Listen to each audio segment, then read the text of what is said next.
All right, how is everyone doing? I'm Rich CELENZA. Thanks for tuning into the Rich CELENZA Show. WTF are you talking about? So, this segment I want to call We're All Addicted to Something.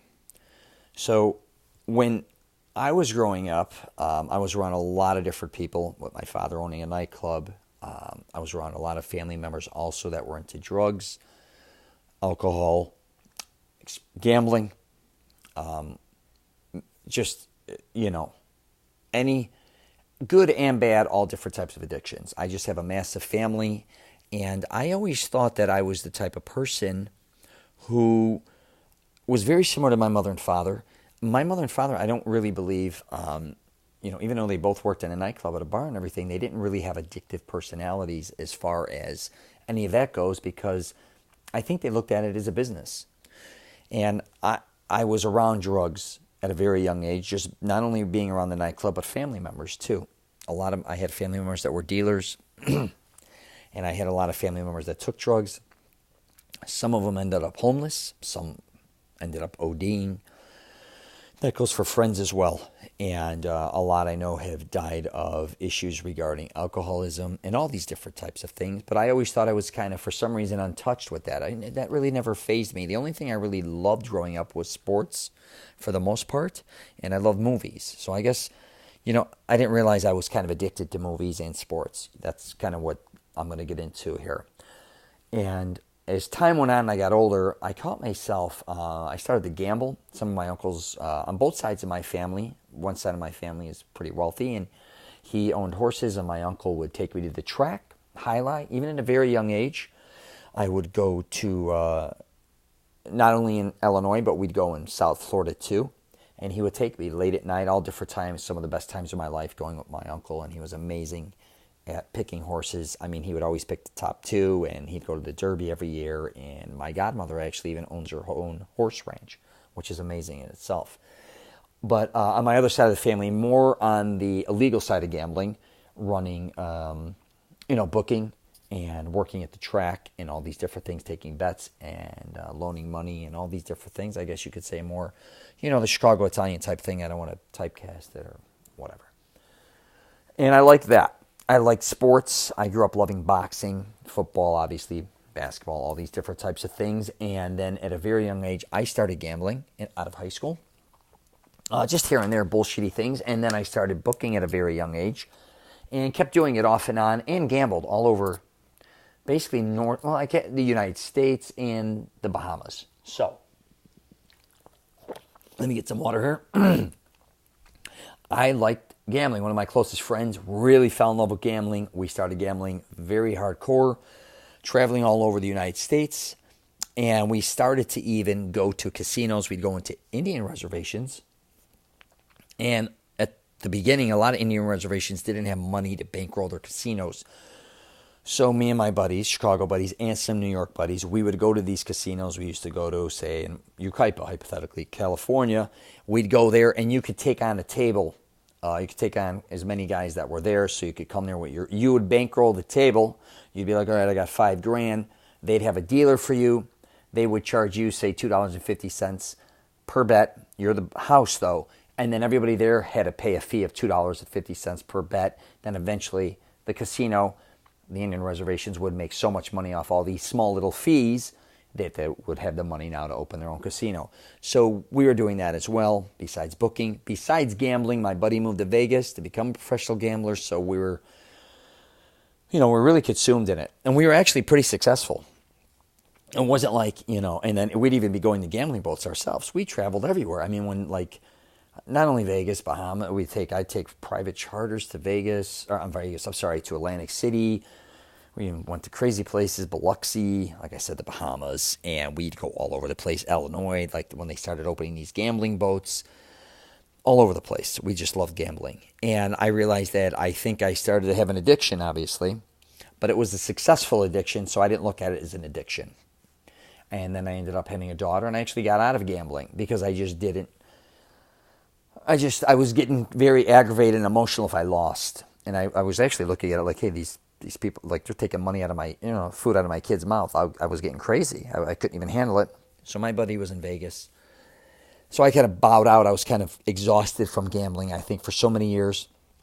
But I wrote a screenplay based on the underground world of gambling in Chicago and slightly based on my life as a gambler.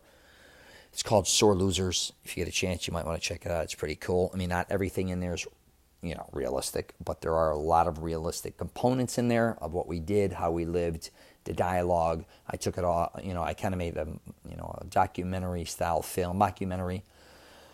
And that took me a long time to make, and it's really rough. I even had parts where the audio's all messed up. I wanted it to look authentic. I wanted it to look like there was a surveillance following us. That was the concept of it. It's been 20 years since we made that. So while doing that movie, then I started to smoke cigars all the time, and I kind of became a little addicted to cigars. Excuse me. So back to addiction. I was just kind of giving you an idea. I as much as I didn't realize I had certain addictions, I had addictions while I was almost in control of those addictions. And I think a lot of times a lot of people have controlled addictions and then obviously some that get out of control. But I do think no matter who you are, what is the addiction doing for you? And I was even talking to my mother about this, like she's addicted to Netflix, and it sounds kind of funny. She crushes like nobody's business. I'm not even talking episodes. I'm talking series. Like I'll be like, hey, Mom, you should be like, okay, I'm starting a new Gomorrah season 2. And I'll be like, okay, me too. I'll watch one episode and like the next day I'll talk to her. And I'll be like, all right, man, I got to watch the second one. Did you watch the first one? She's like, I'm done with the whole series. It's mind-blowing. She sits there. She loves it. I think that's her addiction. Now, I've never seen my mother really addicted to anything like Netflix. She's a very hard worker. I guess her addiction would be religion, I guess you could say. Now, my father as well. He always used to say, drugs, alcohol. He always looked at it as a business. But a lot of his closest friends had a lot of problems with drugs and alcohol, obviously being in the nightclub bar business his entire life practically. I don't even know, we talk about this all the time, how many hundreds of people that we knew in the bar business have died on so many. It's just crazy because my father, we were in and out of the vending business from like 1982, 83 to, what year was it? Up until like 10 years ago. So whatever, 2008 or maybe 10. And it's just unbelievable how many people pass from so many, not only smoking, drugs, everything, just that lifestyle just takes a toll on you, even the eating habits. It's brutal. But again, the reason I'm really talking about this today is figure out, and I talk a little bit about this in my Mastering Self-Confidence program, finding out your identity. Because a lot of times our addictions, we all have, I really believe we all have an addictions. Like I think now my addiction is working out, even though I'm older. If I don't work out, I get nuts. Got to work out at least 4 or 5 times a week, even at my age. I think about, I have to block myself from thinking about the work, where I'm going to work out, what body part I'm going to do, what I'm going to do in the gym. I try not to think about it, but I do. Is that healthy? I think so, to a certain degree. It's better than obviously having to run to a bar or anything else. But again, sometimes I think I make people nuts regarding that because it becomes a little self-centered sometimes. Even if I'm with my girlfriend, I'm like, no, we got to work out. And she's like, well, I thought we could do this. No, I got to work out. Like it all kind of, my life, a lot of times my days revolve around working out. And it could even be weekends. Like a lot of times I think she's like, my God, it's Saturday, Sunday. And I'm like, yeah, but that's when the gym's dead. That's when I want to go. So I have to slowly but surely understand that I have this addiction and I have to, I think, balance it more. And I think a lot of people, including work, even though, a lot of people love working, some people hate working or whatever, but their addiction becomes work or back to fitness, or their addiction could become just drinking, obviously drugs. And there's so many, it could be television, it can be overeating, it can be even being obsessed with your favorite sports teams. It can be many different things. And I think a lot of times we don't realize how engulfed we are sometimes when we kind of fall in love with something. I call it falling under a spell. And a lot of times too, I see it with religion too. I see a lot of people all of a sudden become religious that all of a sudden, now that they're saved, kind of want to talk to everybody else and want to save everybody. That sounds wonderful, and I get it. But now that it's kind of your addiction, even though you don't want to admit it, or it's your new thing, and that's what you want to do, all the time doesn't mean you got to fucking bog everybody down with it. Okay?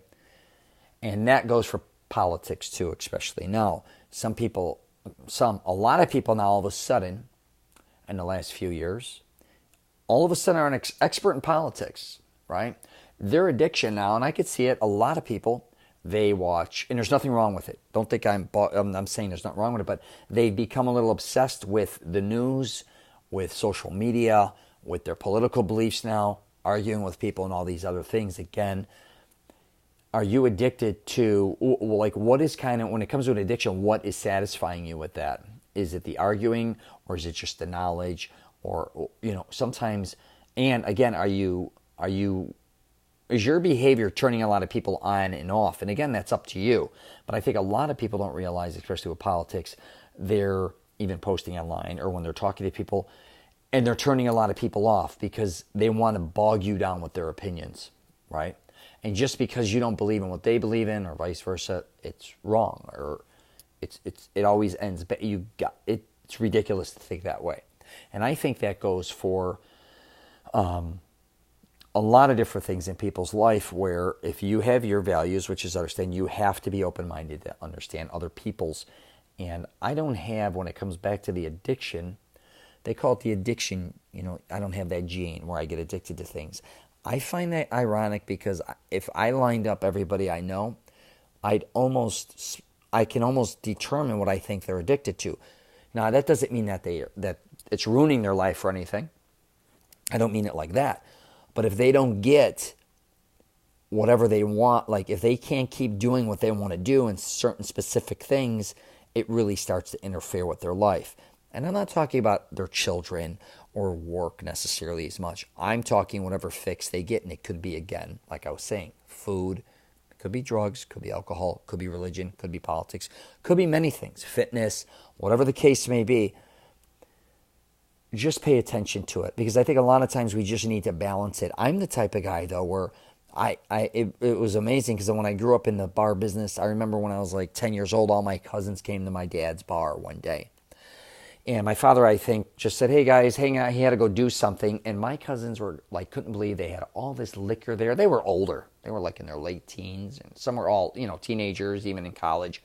They were putting their mouth under the tapper to pour beer in their mouth and doing shots a little bit, like goofing around. And they're like, you're around this all the time. I can't believe this. But I looked at it as a business. But again, when it comes to addiction, I think a lot of parents, I'm not saying they force their kids into addiction. That's ridiculous. But some parents, a lot of times, for one, they lie about who they are. And this is one thing I never want to do with my daughters, is lie to them. Now, I'm not saying if you smoke weed at 12 years old, you're going to sit there and do weed with your kids, or do drugs ever with your kids. But a lot of times your kids know who you are. But there does come a certain age where you, say your kids are 16 or 18 or whatever, and you've been smoking weed for years, or whatever the case may be. And you got to be honest with them, because they're most likely coming across people, either they're smoking weed or they know people that are smoking weed. The more you understand that the things you may like doing, you just got to talk with them and say, why do I like this? Because it's quite interesting that a lot of parents, I realize, especially being around a lot of Italian immigrants and things, they had no problem drinking in front of you, right? Your kids, which is kind of like a drug, smoking cigarettes. I'm just saying not weed necessarily. It's funny how weed gets such a bad rap, and whatever, liquor doesn't, whatever the case may be. Even gambling sometimes. They'll gamble in front of you. Like, that's what I saw.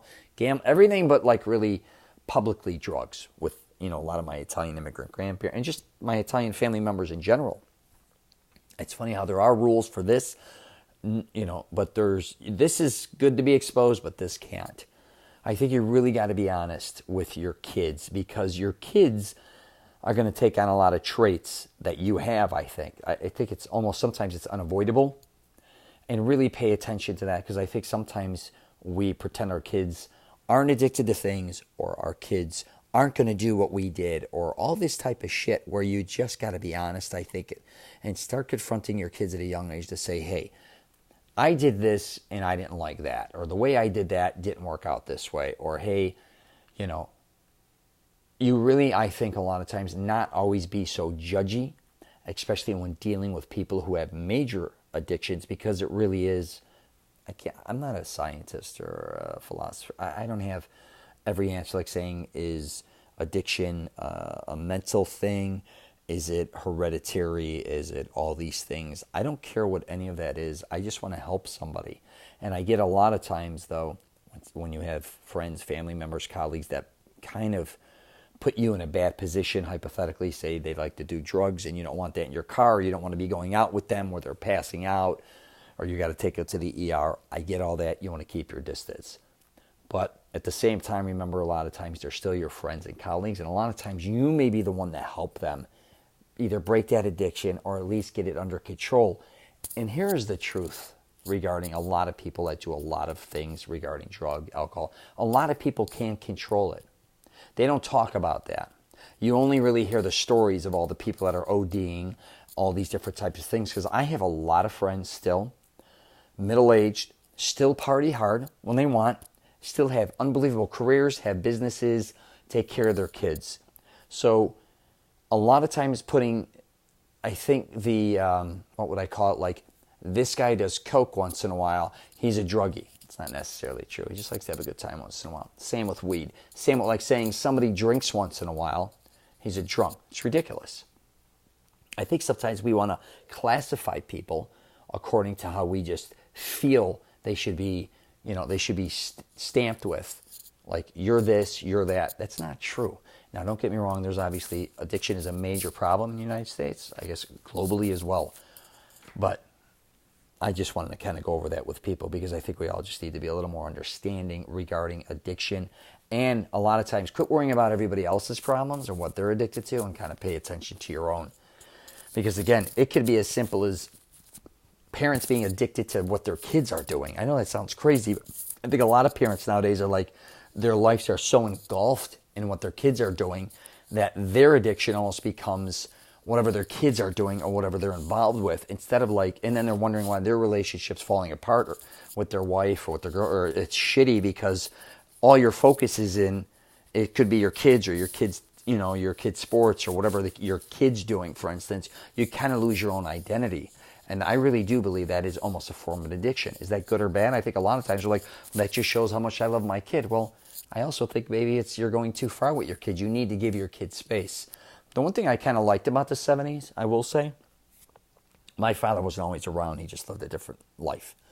Being a nightclub owner and flying, doing a lot of different things. That was just, and I think a lot of, I don't know other nationalities, but a lot of Italian men back in the 60s, 70s, and 80s, they just weren't around. They were out and about, a lot of them. Not all of them. I mean, let's not get ridiculous. But the ones I was around, I had two sides of my family. One side was always with the family and their kids, and the other ones were kind of on the go all the time, more the street guys. So I saw it from both sides. But I kind of liked my dad not always being up my ass. Well, my mom was always there, and she loved sports, so she was at all my events a lot of times. But I used to sometimes get jealous and say, wow, these guys, their dad's always here or there.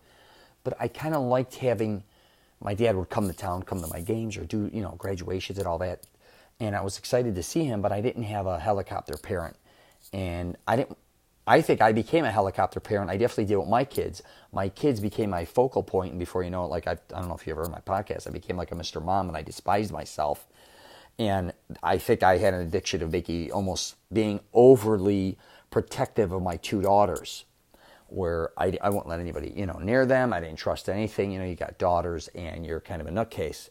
I had to realize to give them space, but I also had to learn to be honest with them.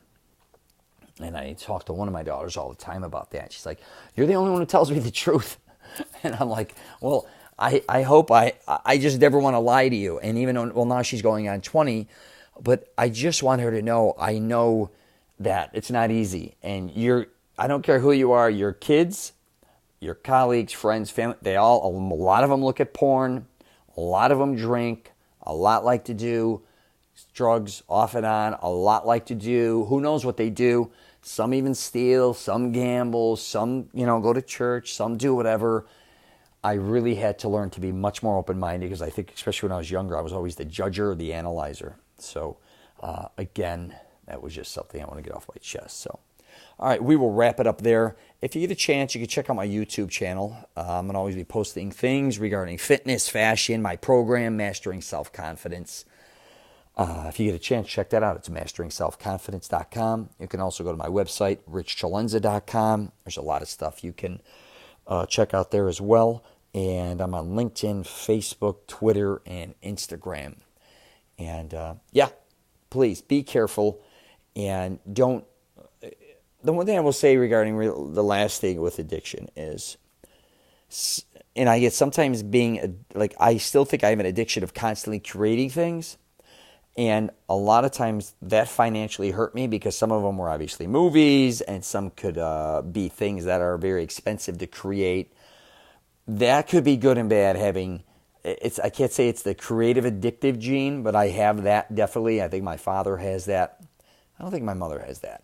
But my half-brother and sister, I don't think have that either. But sometimes when you have addictions where your mind's always racing and you love creating, don't let that drive you crazy, because that's almost like it's another form of addiction, I think, where if I'm not creating something, it almost drives me crazy. That one I don't know how to stop. But what I have learned how to do is budget it differently than before. And I always talk about this, that it's always going to be a lot harder and it'll take a lot longer than you ever thought it would. But as far as if you do have that creative, gene, and it could be where it becomes like you just become so obsessed with it because it gives you a stimulation. I don't care if you like fixing cars up, like you can make people crazy because all you want to do is fix cars, make cars. So if you got a regular job and you come home and do that, or if you like writing screenplays or writing books, a lot of times I think we don't realize that a lot of our things that make us very happy, we have to balance that because we have other people in our life that would like to do things as well with us, or we just have to take time to, I think, help them kind of, if they're kind of having fun being addicted to something, as long as it's healthy, then kind of fall in and help them do that, and in a good way, obviously. And if you have friends that go to AA or any of that, because I've dealt with that very close with some of my family members, I'm not going to even mention who, but I was kind of raised around a lot of alcoholics, and it takes a lot of patience. And I used to get very aggravated and say, why is your problem my fucking problem? And it's hard. I was very harsh, but I used to think a lot of times people's addictions, drugs, alcohol, and they were close to me, or it could be family members again, colleagues, whoever it is, close friends. I'm like, you are now fucking me up with your problem. Right? Because now your problem, now it's interfering with my life. Now I got to deal with your nonsense, or now you're passing out, or now you're in jail, or now you're this. Now you're interfering. Now I can't bring my kids around you, or all these different types of things. Learn to be more patient. You're just better off separating yourself a little and helping from a distance. And because I think a lot of times it's hard enough to go through, have people that have these addictions. It's hard enough, and then for people to come down and bog them down or make them even feel worse, you don't realize the impact that is having in their life. Because a lot of them are doing these things because they're miserable, not always because they're happy. And then when they're sobering up or trying to sober up, or even if they're not, and you're coming down on them hard, it's hard. And I get what it is to live with drug addicts, alcoholics. I get it. And you just have to you have to separate yourself, and I'm not saying you have to have an ultimatum, but you really do in your life. You can't let other people's addictions at the same time ruin your life. And I've seen that happen time in and time again. I mean, all right. So just have some patience, all right? All right, take care, and if you're traveling, safe travels.